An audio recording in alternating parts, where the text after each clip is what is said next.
Here's a short video for replacing your headlight switch for a 2007 Toyota 4Runner. Takes about 5 minutes.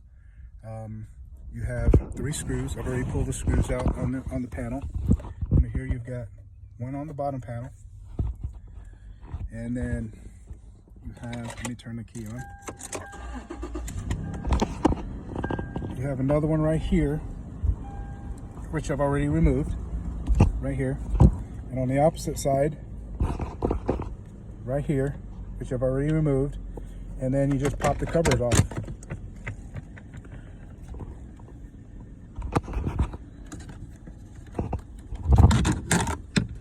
All right, once you pop those covers off, all you need is a screwdriver and pull off this, if you can see it, pull off this screw.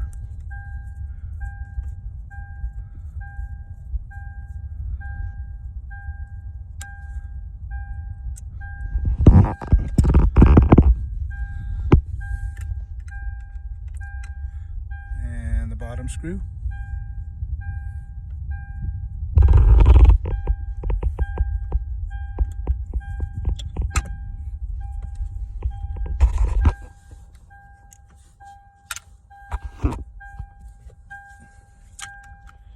Then you just remove your electrical.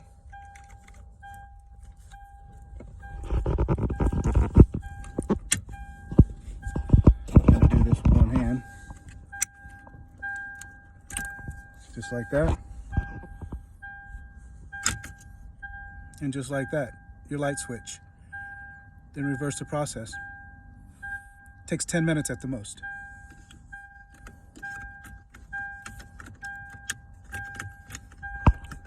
Well, it's kind of hard to maneuver with one hand. There it is. Now just screw it all back together. So you got 1, 2, plug your jack back in, put your cover back on, and then you have the screws that one goes here, one goes here, and the other one goes the bottom. Total of 5 screws. You can pull your light switch or your wiper switch.